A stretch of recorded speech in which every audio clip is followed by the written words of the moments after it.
Hello and welcome to my spiritual harvest. The webpage, YouTube channel is actually I have the softest touch, but it's parentheses. It says I my. Wait a minute. Okay, let's try this again. Welcome to I have the softest touch, my spiritual harvest. There we go. Okay, because I might cut this out. I'm not sure, but nonetheless, let's get going. The reason why I'm making this video is because I want people to understand that in light of the Travis Scott situation and everything else that's been happening in this world, to know that principalities, powers, and demons are actually real. Though they manifest in the spirit, they do have some physical attributes that you can see from things that they do. Now, what I'm going to explain might seem far out there to some, but for most, you're going to get it and you're going to know. So this is what happened. Back in January 2011, after being injured on a job and receiving medicine, and the medicine is causing my kidneys to go down to like 15% function at the time, which was a big deal. So nonetheless, I had an injury. I wasn't able to really walk well. I'm trying to get my body back together. So what happened is I end up going to see about this job because I prayed about it. I said, Lord, I don't want to, I'm not a sit home person. You know, the benefits are fine and I appreciate it, but I'm not a sit home person. So I wanted to start trying to get back out there. So I thought I found employment that was conducive to my situation because I will be able to sit. I mean, though it was a standing job, I would be able to sit if needed. So they gave me that opportunity, which was phenomenal. So the job I took was a job at a company called Crossmart. They were working inside of a Sam's company. And at the time, it was so much going on within that company's little structure. I mean, so much like really deep, dark, very deep, low vibrational demonic stuff starting to transpire. So as things was going on and getting worse, and I'm seeing this particular person that's in charge, I'm like firing people for personal reasons. I remember one time she fired this girl and her mom because she was saying how this new guy she hired was so fine and he was off limits to everybody, all the rest of the females there. And so when she hired him, and I think he started liking or was getting close to one particular female she didn't like. So she fired the girl, figuring, I don't want the competition. So she fired the girl and her mother. Then she just, it was stuff like that going on. And I would address it each and every time. Like, what you doing? This is not right. This is not legal. This is not fair, et cetera, et cetera. So at a certain point down the line, she tried me. And just by the grace of God, somebody put someone in my pathway to make sure that I stayed good and dealing with that situation. But nonetheless, I go home. And so I'm praying to God again, because at this point, I'm like, I know I need to get up out of here. However, because I asked God for that job, for that employment, I couldn't just leave. I had to wait to be released. So, praying about it. So again, like normal, at night, go to sleep, before sleep, do my prayer, do all my stuff, go to sleep. So as I'm getting ready to wake up, as I'm coming out of this sleep, I realize that I'm being held down. And I'm realizing when I go to talk or say something, my mouth is coming, I can't get nothing out. So I'm fighting, trying to get out, and I realize I can't say anything, so I can't call out to God, I can't call out to the Lord, can't call out to nobody.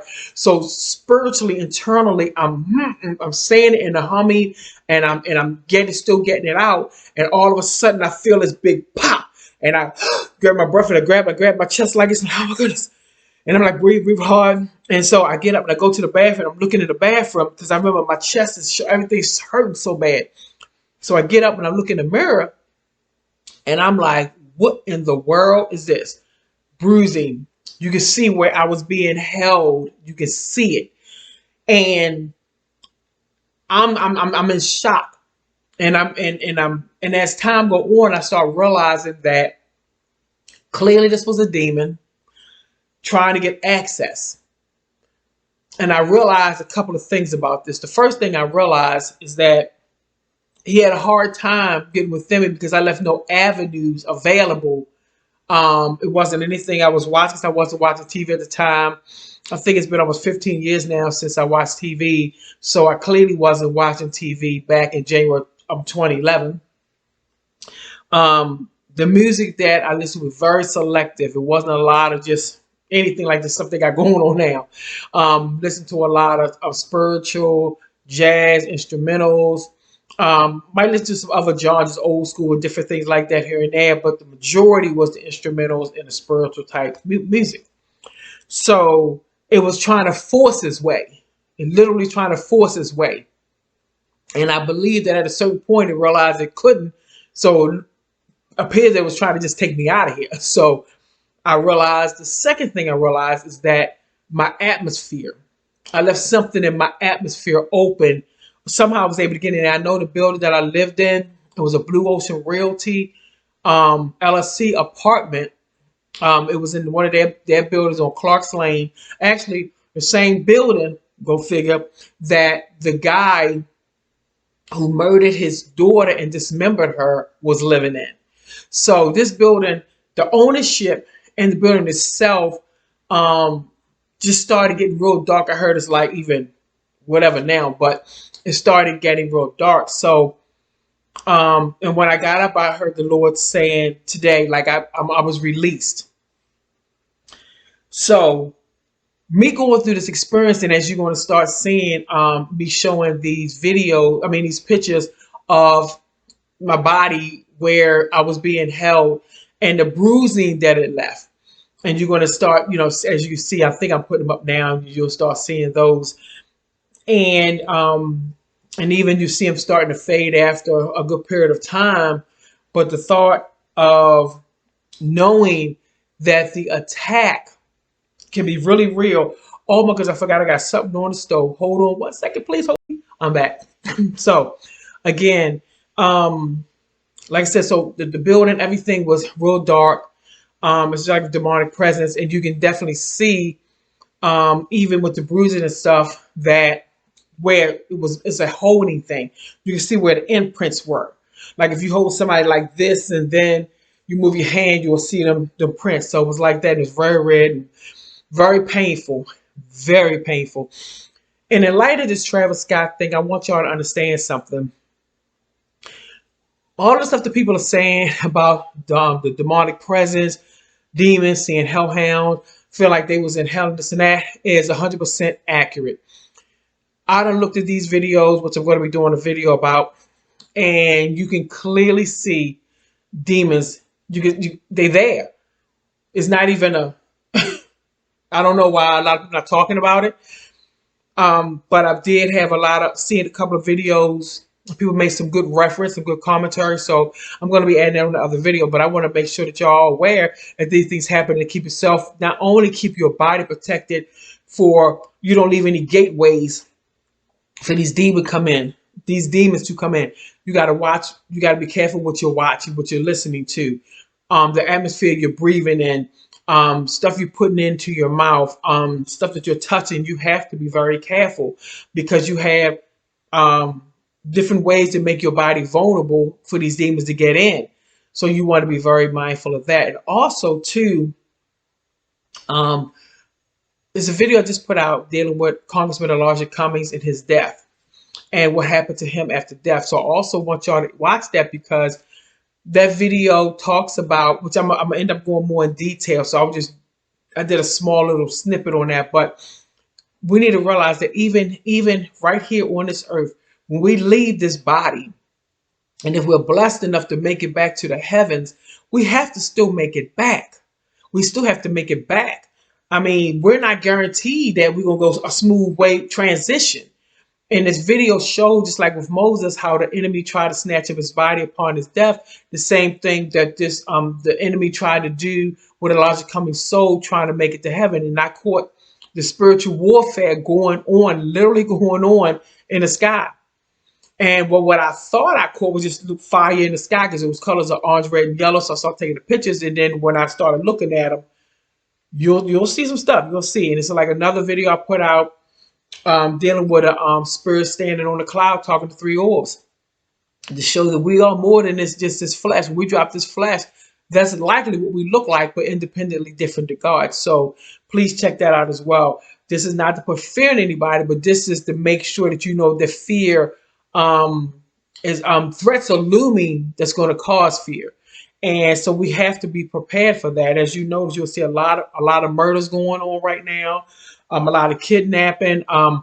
Even looking at the rape on the transit. This man is raping this woman on the transit. Instead of people helping, throwing stuff at the man, trying to get him off of the girl or the woman. I'm not sure what the age was to understand she wasn't that old, but um, instead of trying to get him off, they sitting there watching and recording. That's not a normal behavior. The same thing with the guy. They found another guy right after that who been sexually assaulting females on it and was in the process of getting ready to rape another. And the three times before was reported, but instead of the transit system putting it out to the public, what did they do? They went and they just kept it among themselves, like, hey, look out for this person. Look at the guy who drove through that parade. Right before he did that, the police encountered him. And right before the police encountered him, he was already had a situation where he tried to run over his child's mother with the same vehicle that he drove that way through. So he got out on bond for $1,000. If he got a bond, he shouldn't have been able to drive a car until that thing was resolved. But we got all of these different things that's happening, and it's very aggressive now. The people who was at that concert, and again, I'm getting ready to I'm producing a video now in reference to that. But the thing is, people need to understand something. Those people that were there, and God rest the spirit and soul of the people who perished, and pray for healing for the people who's trying to heal from that mentally, physically, and emotionally. Um, but also, there's people who left there with some spirits attached to them, and they probably don't have no idea. Some of them may know that I'm acting weird, or the family said, "Why this person acting funny?" and this and that. And a lot of things that people going through is not just because of what they saw and whatever. It could be spirits that's attached themselves. And we know the spirits have an interesting thing about laying dormant until they get an opportunity to show out. So you got, like I said, you got a lot of people going off. Everybody don't have all these mental issues. A lot of people have demonic presence on them, that's guiding them and instructing them. Some can be full fledged. Mainly, some have a reprobated mind. They can be full fledged, or they just be possessed for the moment. So again, realize a demon don't want a body that's holy. It don't want a body that's unclean, a body that's tainted, a body that's easily be tempted and moved about. So just probably be careful. So again, like I said, I just wanted to show you this, wanted to tell you guys what happened to me in 2011. And I'm pretty sure some of you are going to be like, I knew it. I know because I had a situation happen to me. That's what it felt like. And I remember I saw this bruise and it felt like somebody grabbed me. I saw it. You're going to know. So I know a lot of you are going to know. And don't be afraid to talk about this stuff. This is one of the problems we have now. I talked about it back then and sometime through the years, but God said to put this out now again with these other videos. So that's what I'm doing. But again, please be mindful. Please stay connected up to our Lord and Savior Jesus Christ. Stay connected to the heavens. Keep your foundation strong. Make sure it's unbreakable and unswayable. And make sure even if you got your temple good, make sure that your land is good. Wherever you're standing, wherever you're sleeping, make sure that's good, because if not, then now you could have an unnecessary fight spiritually that you shouldn't have to have. And also know that angels, guardians, and warriors, they get worried too. So you don't want to make your angel guardian warriors work harder than they have to, because when it's time for them to really fight for you, we want them at 100%. You need them at 100%. Keep your atmosphere good. All right. So just wanted to let you guys know that. You see what I was talking of. So I pray that you guys will research and start really paying attention and looking around for those who have it. Because sometimes we just get busy. You know, people got kids, people got jobs, people do what they do, and they're not really paying attention like they think they are. They think I'm driving along, I'm watching the road, but they don't realize that the car beside them, the person been staring at them the whole time they've been sitting at the light very weirdly, or the person behind them and following them for the last maybe 2 miles, stuff like that. So we just had, not saying being fearful, but just be mindful. All right. All right. Bye.